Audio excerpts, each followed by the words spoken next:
Cool. Thanks, Zoltan, and good morning, good afternoon, everyone. Kingsley, I was a PhD student at UT Austin, um, supervised by Zoltan.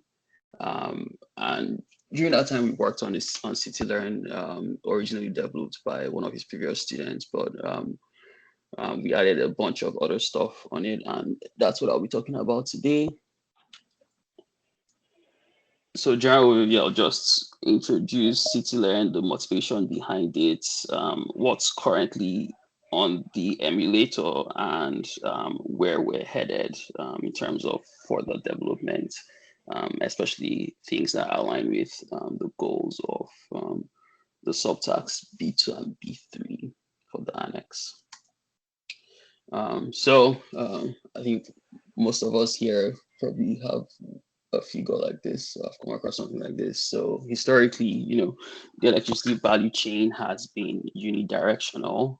So you have power generated and then passed down through the transmission lines and then to the substations before getting to the end consumers. But then the modern day value chain, for one, has generation happening on the consumer side, which gives birth to the terminology, the prosumer, who is also producing as well as consuming. And then you also have new electrical loads. For one, you have decarbonized heating, so the introduction of heat pumps.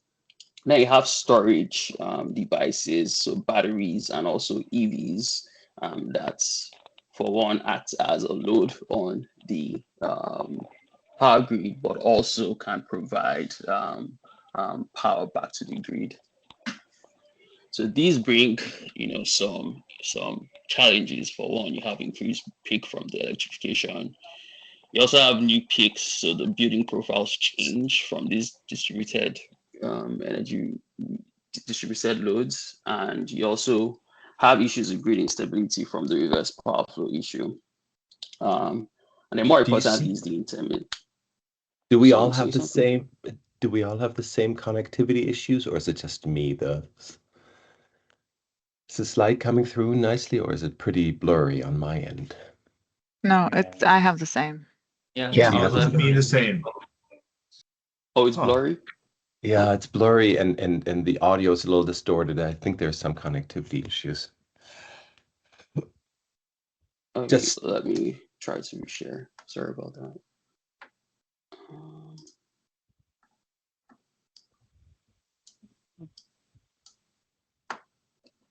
While I'm not doing that, I'll try to switch audio devices too.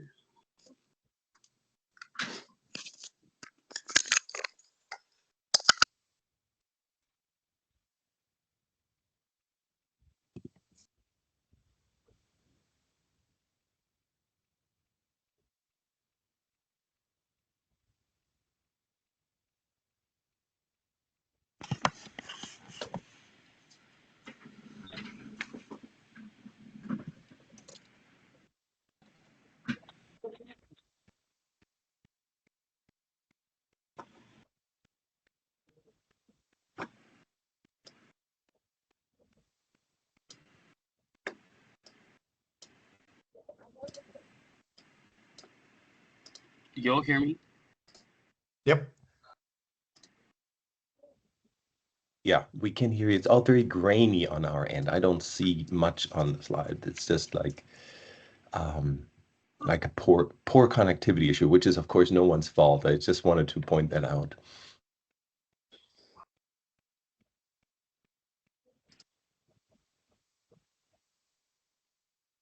Yeah, it is stranger.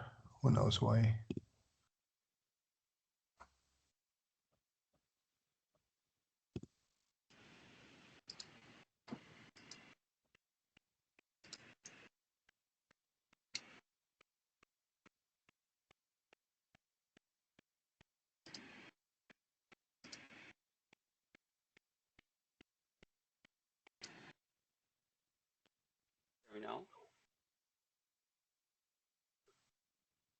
Now it's better. Can you share your presentation and then see? Oh yeah, now it looks crispier. but it could be just depending on how much. Oh, okay. Maybe you didn't hear us.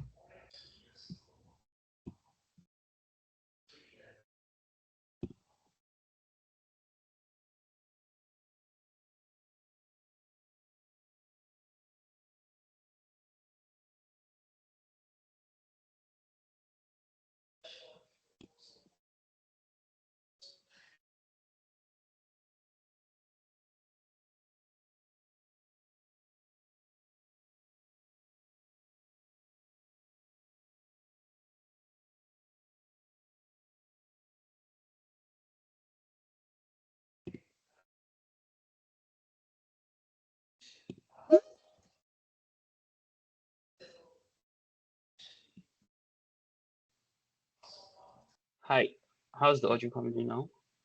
It's coming good. Very cool. Sorry about that.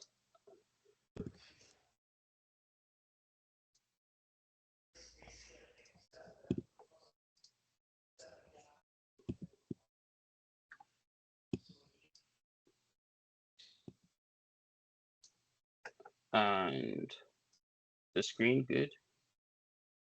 Yeah, it's a little better. Share it and let's see how it goes. Oh, there you go. That looks good. Okay.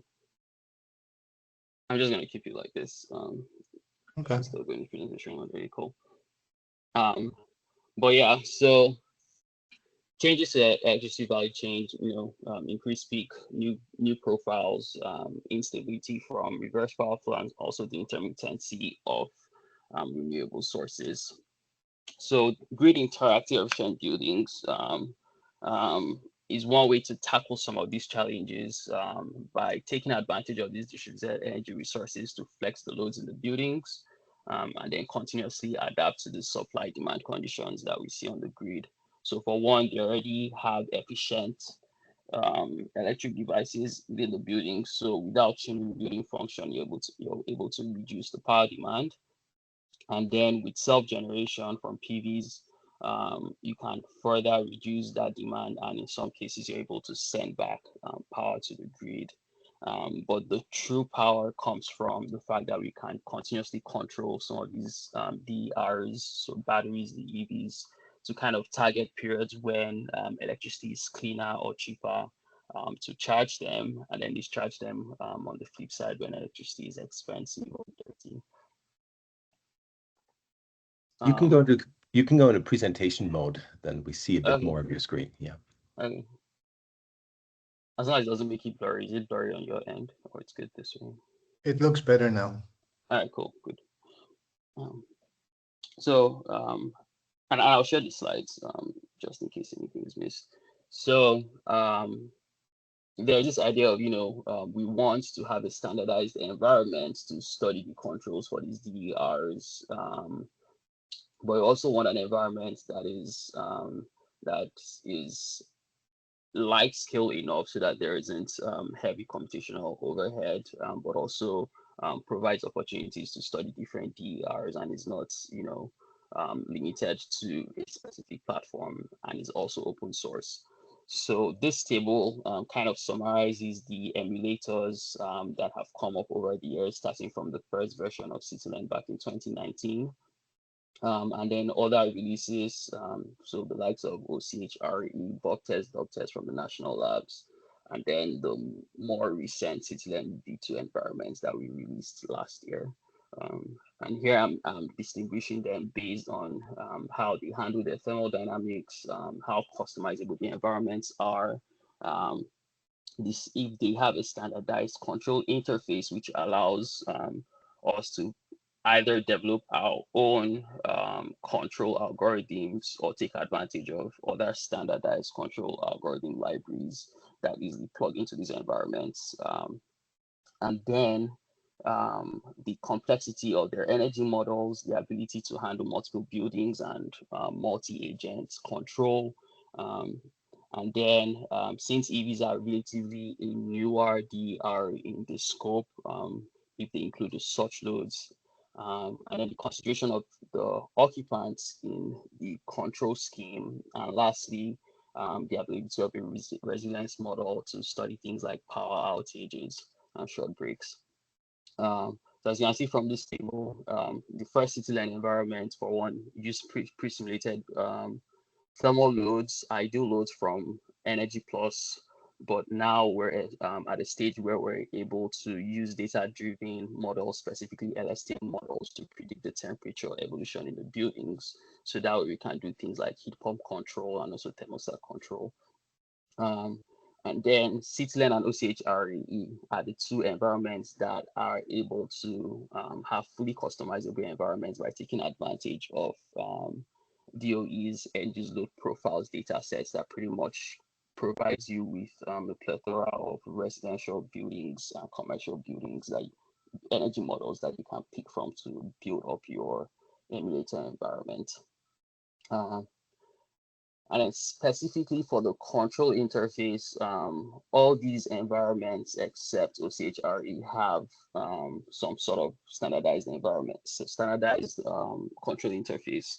So initially was the gym interface, which has then morphed into the gymnasium interface. So gym is no more supported, and out of all this is just CityLearn V2. At the time when we developed this table earlier this year that worked with the gymnasium interface. And then in terms of energy models, most of these are using plugging into Energy Plus Modelica. For CityLearn, we took a more simplified approach where we have like simpler energy models that are Python based, and I'll explain some of them coming up. So while this is not as high fidelity as Energy Plus, it allows for a faster simulation. Since there is no need for energy exchange between two simulation environments. And then CityLearn has always had the advantage of being able to do multi-building and multi-agent control, and then working with a group out in Portugal, we've been able to include the EV models, and then a group in Canada, we've been able to include an occupant model for thermostat interaction. And then we have a stochastic resilience model to predict power outages and see how the DRs are able to respond to such scenarios. So high level, this is what the CityLearn environment looks like. So you have a number of buildings that connect to the grid.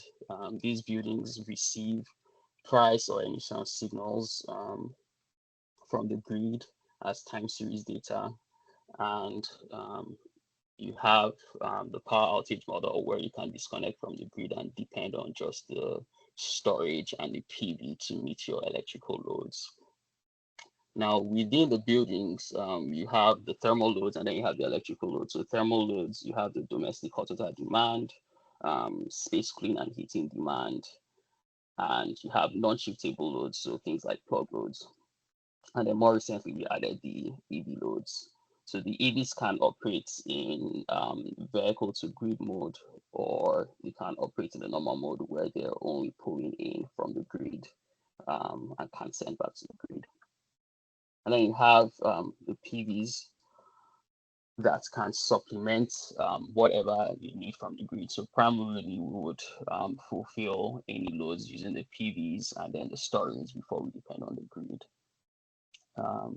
And then you have the occupant thermostat override model. So depending on how we on what the control actions are on the cooling and heating device, which are heat pumps or electric heaters, there will be an effect on occupants' thermal comforts, and that will cause the occupants to interact with the thermostat by increasing or decreasing the set points. And over time, the idea is the control algorithm will learn what the occupant's preferences are. And then pretty much what you can control are the storage systems, so thermal energy storage for cooling and heating. And then you can also control the heat pump, electric heater, and then domestic hot water. Actually, you can't control the domestic hot water. You can only control the storage for that. So in summary, this is what the building net electricity load is a sum of what you're pulling in for your cooling device, the heat pump, your heating device, heat pump or electric heater, the domestic hot water device, your plug loads, and then your electrical storage and your EV charger, and then everything is offset by what you are generating on the PV side. So there is no limit. Should that last term not be negative?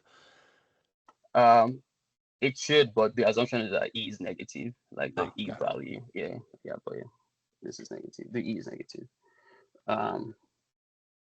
So there is no limitation on how many buildings you can include. So we did a previous study on how things scale up in terms of computation, depending on if you're using a single controller for all the buildings or each building has its own controller. So eventually you would have a computational limit, but I think we're able to simulate up to 100 buildings in the paper that we carried out the study.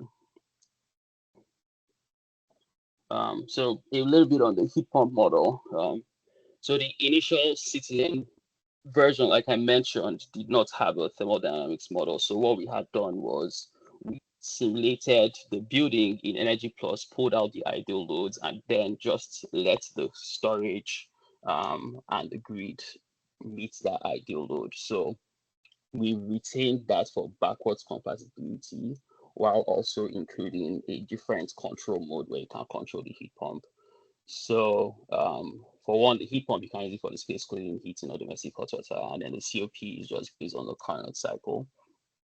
So there's an auto sizing function that will size the nominal power for the heat pump based on the peak ideal load that you get from Energy Plus. And then in the control mode, the electricity consumption would then be a function of the action. So the action is pretty much the percentage of the heat pump power that you want to use at each simulation time step. And then from that, we can then calculate what the actual cooling or heating that is delivered to the space is based on the COP and a technical efficiency value that is user specified. And then on the ideal load, since we already know what Q is, we just calculate what the electricity consumption is for that Q for the ideal load. And then for the electric heater, this is a similar approach to the electric heater. You can either use that for the domestic hot or the space heating. Auto sizing is also based on the peak ideal load. And then in the control mode, again, you have the action that is a percentage of the nominal power to get the electricity used. And then we can calculate what the Q is that gets delivered to the space or that gets used for domestic hot water, that provides heating for the showers and any other domestic loads there in the building. And then for the ideal mode, we already know the Q from Energy Plus, so we just calculate what the electricity consumption is. And then for the storage model, there's the thermal energy storage, and then there's the battery.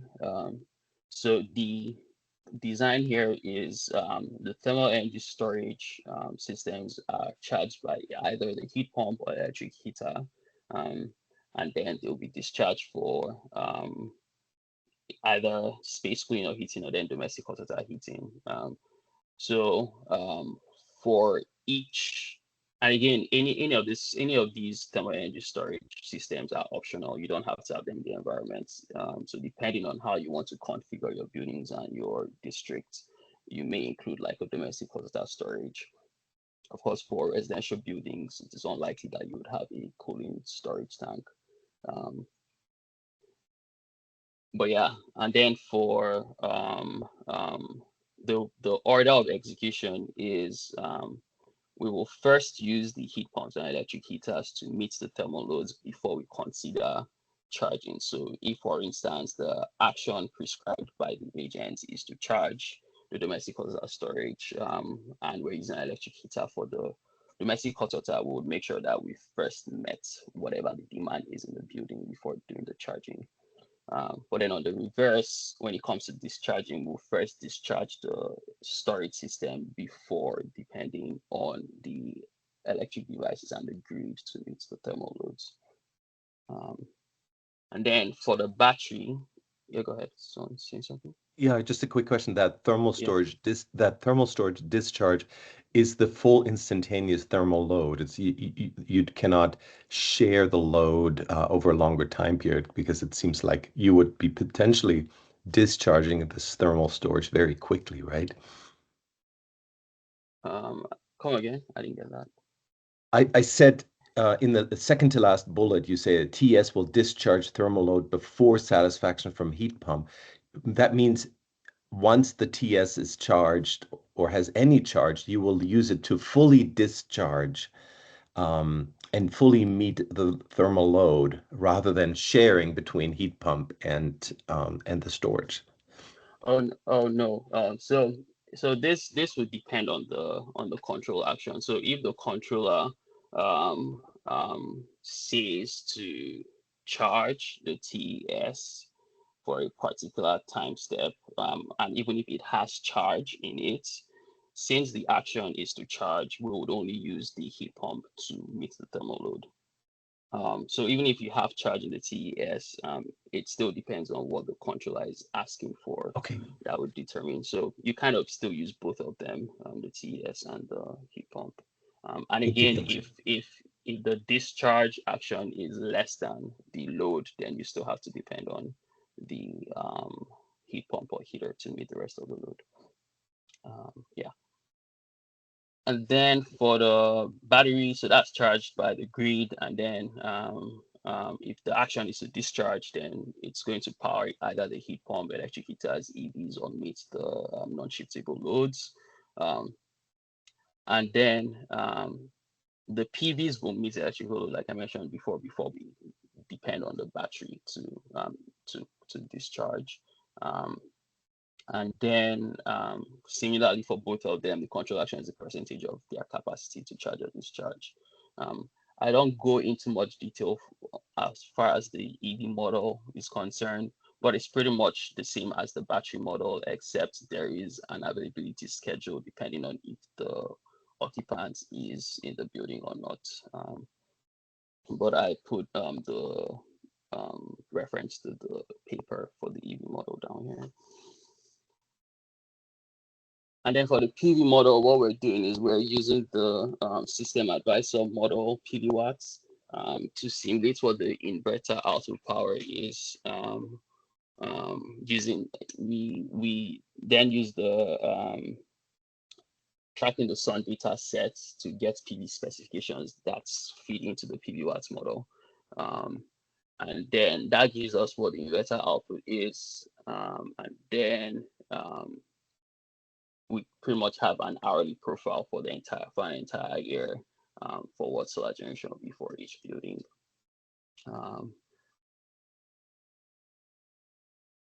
Yeah, this just repeats what I said before. So again, the PVs will meet the electrical load before depending on the grid to meet loads. And then any excess PV that is generated is going to get sent back to the grid. So the net electricity consumption can go into the negative when there's excess generation. And then for the occupant model, so it's a logistic regression model that will predict the probability of increasing the set point or decreasing the set point. In the first current iteration, what we have done is we've defined two occupant personas. So you have an average occupant that will interact more with the thermostat, and then you have a tolerant occupant that has a wider band for when there is no interaction, depending on what the indoor temperature is. And then there are different curves for different times of the day, because, for example, at night, people prefer cooler temperatures. And then there's a second model, so a decision tree that then determines what the delta is on the thermostat is.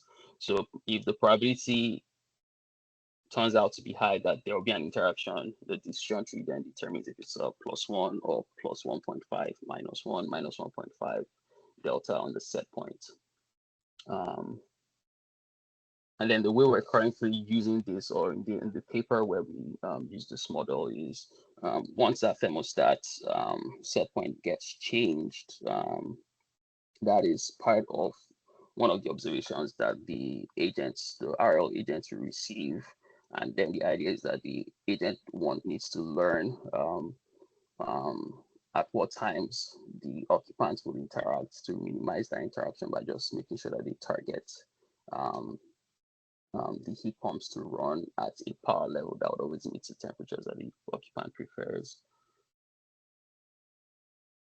Then the thermodynamics model, so LSTM, the targets, the predicted variable is the indoor temperature, and then the independent variables that come out of the environment will be calendar related, weather related, occupancy, and also what the cooling and heating demand have been historically. So the look back here is 12 time steps for the prediction. And then how we generate the training data is we simulate up to 7 energy plus simulations for one building. And the idea is we are randomly varying what so the first simulation is you get the ideal load curve, and then you randomly vary that ideal load at different times to cause different temperature swings. So that way we can get what the thermodynamics of the building is for different cooling and heating loads. So this work, or this model, is based on work by Giuseppe that we integrated into CityLearn recently.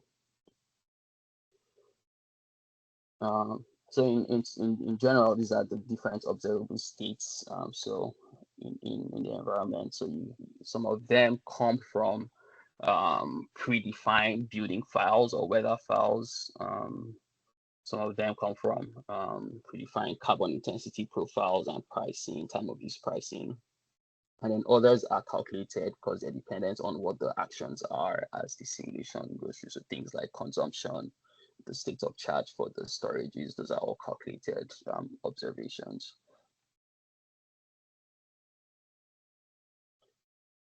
Then for asset control, so again, you have the different storage devices, electrical vehicle inclusive, and then you can control the cooling device and the heating device.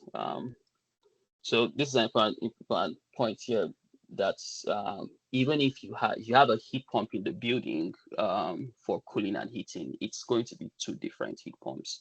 So it's not one heat pump that will satisfy both cooling and heating. Because we also have to consider that sometimes we might have like a different heating device, like the electric heater. So for now, we separated those 2 functions. Are there any provisions to prevent both cooling and heating running at the same time? Yeah, so the current intent is that we're working with single family buildings. So those are single zone. So that's kind of like how we're kind of passively preventing that simultaneous heating and cooling. I don't know what kind of buildings we're trying to work with in this subtask. Like, is it just single family? Are we considering commercial buildings, multifamily? What's the idea? Because that would probably no call limitations, for right? some Yeah, okay. No limitations right now, Kingsley. I mean, to be most flexible and general, we would like to model not just single family homes. Okay. Down the road. That's yeah. Okay, cool. Yeah, that's something we can definitely further develop. I haven't thought much about it, but I think it's definitely something that we can further develop within CityLearn. Okay. So control configuration wise, like I said, we're using the gymnasium interface. So the idea here is at each time step you pull out the current observation for the environment, and then the control agent. Gymnasium is specifically designed for RL, but you can use wrappers to support other types of control algorithms. So just using the RL paradigm, you pull out the observations, the RL agent prescribes the action for that current time step, and then that affects the observations for the next time step, and also the reward for that action. And then for the configuration, you can have one controller that controls all the buildings in the environment. You can have independently operating buildings and controllers. And then the hybrid version of this is you have that independence, but the controllers can share information. So this leads to the multi-agent control.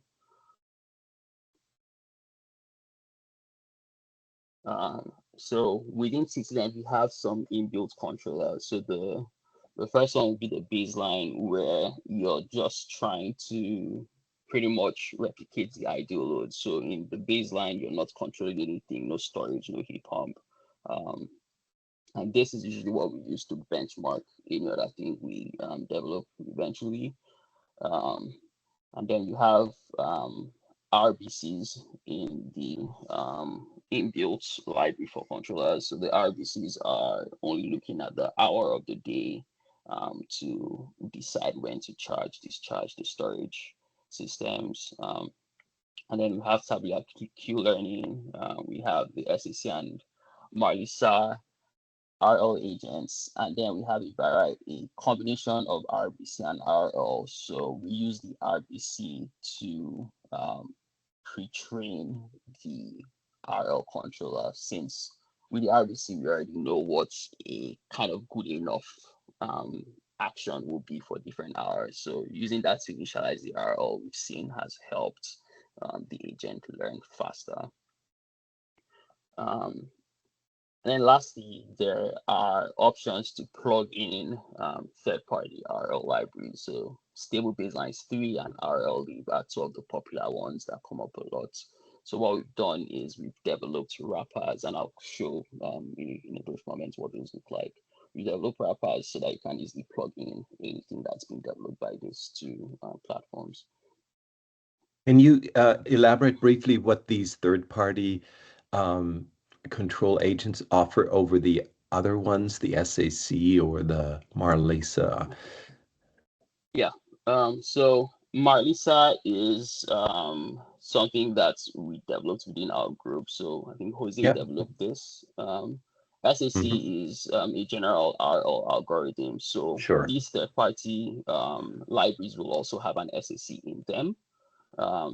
But then they have many other RL algorithms. So some of them are I forget the names of these things. They're acronyms, but I think Stable Baselines has probably up to 11, 12 RL algorithms you can pick from.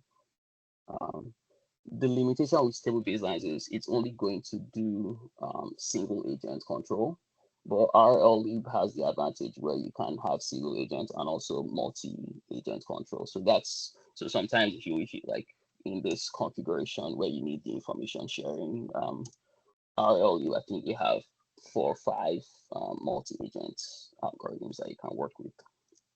Thank you. It's just giving you more options compared to what we have inbuilt. So this is kind of like what the code will look like when you want to use any one of the inbuilt agents. So for the RBC, you import it from where it's located in CityLearn. Within CityLearn, we have different data sets, and I'll touch on that in a brief moment. You initialize the agent, you reset the environments, and then you step through each time step. And then finally, you evaluate. There are a number of inbuilt KPIs you use for evaluation that I'll also get to in a brief moment. With RL, similar, you import the agent, initialize the environment model, and then you learn for however many training episodes you want. And then this deterministic finish just make sure that at the last episode you are no more exploring, you're just exploiting whatever policy you have learned, and then you evaluate. So currently we don't have anything for MPC. We don't have any inbuilt MPC algorithms. We don't have any examples within CityLearn. But at the end of the slides, I put in some examples of people that have plugged in NPC into CityLearn to give some inspiration for that. And it's also something we can develop to have a plug-in NPC interface. And then for the third-party libraries, generally the same gist, except initially we have to use these wrappers to make sure that we can interface with the library and CityLearn. So depending on which one you're using, and if it's single agents, RLlib, or multi-agents, there are different wrappers we have developed for that. So everything from the train down will be generally consistent, but then the wrappers will be different for any one of these.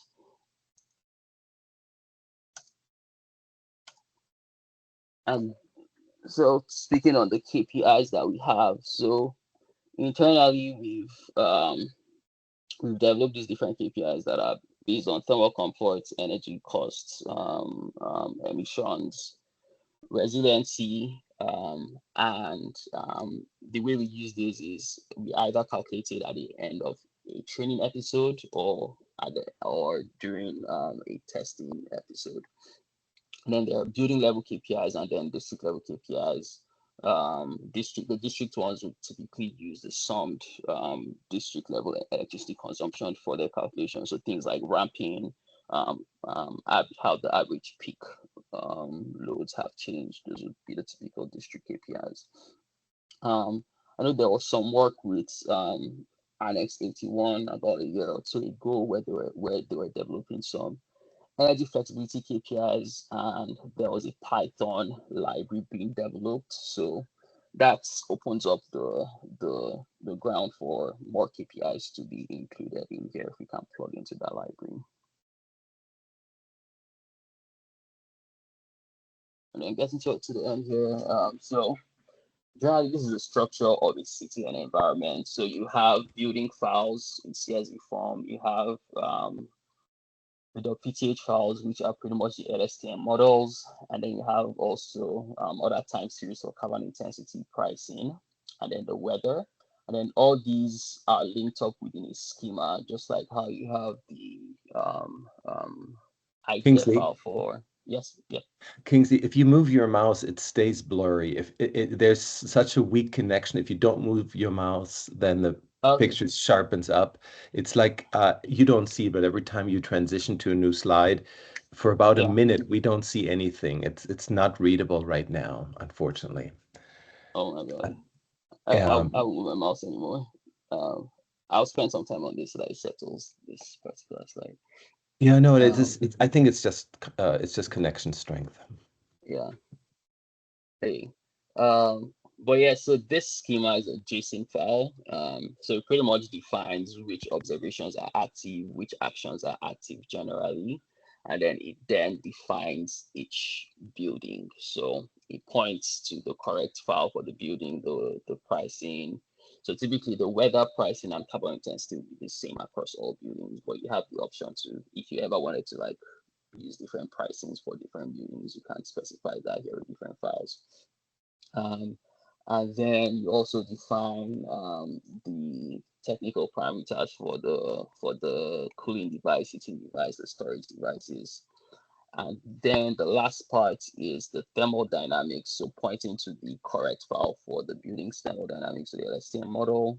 And then any normalization parameters you need when you are making the inference, and then any other LSTM parameters like the number of layers and the loopback that you want to work with. So each of these data files, this is what the content will look like for the building. It would be the loads and it would be the calendar observations. For the weather file, it would be temperature, humidity, solar radiation, and then their forecast 1, 2, and 3. So these 1, 2, and 3 can be 2 hours ahead, 4 hours, 6 hours, 12 hours. It's up to the user. And then carbon intensity, and then lastly the pricing would also forecast 1, 2, 3. That can be 2, 4, 6, 8 hours, depending on choice. So we have these existing data sets. Most of them have been spun off from the CityLearn challenges. I think 3 of them that we've had. And then since we added the thermodynamics, we've released about 4 data sets to support that. And then the group in Portugal provided the EB data set that we have down there. As you can see, these all have different locations, mostly America based, where we have one in Canada and in Portugal. And different number of buildings, a mixture of residential and commercial. The ones with commercial buildings will not have the thermodynamics, so those will just work with the idle loads. So there'll be no temperature control on those ones.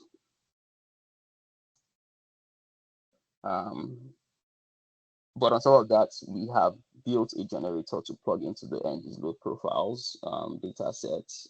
So the idea here is we query that data set. There are some user specified preferences, so like the number of buildings you want, the vintage of the building, what kind of insulation you want on the buildings. And then we use clustering to pretty much find representative buildings to meet the building counts that we need. And then within that generator, there'll be energy plus simulations that will generate the training data for the LSTMs, train the LSTMs, and then spit out pretty much that file structure that I showed earlier for a select number of buildings that you can then use for CityLearn simulations. I won't go into much detail on this figure since it might take some time. But pretty much it's kind of like what that process is in code to generate those buildings. So in this example, it's 2 buildings we're generating, and then towards the end, we simulate in CityLearn. Okay, so some considerations that came to mind while I was working on this. So for one, we don't have any standardized MPC interface wrapper, but there are these links I have up there, primarily from previous participants in the CityLearn challenge whom have used MPC. There are, just like stable baselines and RL League, there are these 2 MPC libraries I found, Do MPC and MPC Pi, that we can consider. And then second thing is that the thermodynamics is single zone, just like Gregor pointed out earlier.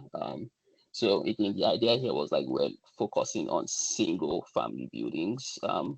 With multifamily, I think the approach we have thought to take is treat each unit within the building as a single building in CityLearn. But of course, that eliminates whatever thermodynamics happen between the units, the walls. And then while the buildings can't share information, there's no energy flow between buildings. So buildings can't share storage. There is no district thermal energy network or anything of that sort at the moment. And then there is no grid model, but there's previous work by Asling on GridLearn that we can tap into. And then I saw one of the or a possible task for B3 is to do load following. So right now we don't have that, but we can probably use the data files to pretty much prescribe what the load profile should be for the assets, or we can do something more dynamic and build a class for that. Then there is lacking documentation on some of the new things we've added in the past year that I'm still working on. And then the ICEP group in Portugal, they're working on increasing the granularity of the simulation time step. So right now it's hourly, but we want to bring it down to like a 5-15-minute level. There are still some bugs that need to be fixed for the EVs, but they're also adding on a washing machine assets if that's something of interest. And also they're including a Gaussian noise function for the observations, so that's not always deterministic. And then lastly, they are building in some testing models so that whenever we make any updates, we can make sure things still work correctly. and a visualization interface that is kind of already live, but we just haven't integrated it into the current CityLearn version. There is definitely room for improvements with runtime because that's not something we've always prioritized. So as we add on new things, of course, things tend to run a little bit slower. And then lastly is if we want like a forum for bringing up issues, and since I guess for some people this might be their first time working with CityLearn, so I'm assuming there'll be a lot of questions, so just to keep track of those questions. And then here I put in some resources. So we have 2 tutorials to help you get started with CityLearn, and then there's literature starting from the journal paper, and then some other conference papers that kind of like built up towards the journal paper. And then there's documentation. So GitHub is where we store the code base. There have been a lot of issues raised since we started CityLearn, so like there's a lot of knowledge also in the GitHub issues to see how like things were resolved. And then lastly is the websites that kind of walks you through what's contained within CityLearn. And that's the end. Any questions and discussion? Excellent, excellent. Thank you very much, Kingsley. This was a superb overview, and also thank you for providing the slide deck that Zoltan has shared. Yeah, thank you very much for investing the time. Maybe I don't think you have time for questions because it's already 10 to 8 in your I could spare 5 minutes. That's fine. Okay. Yeah. Are there questions in the audience?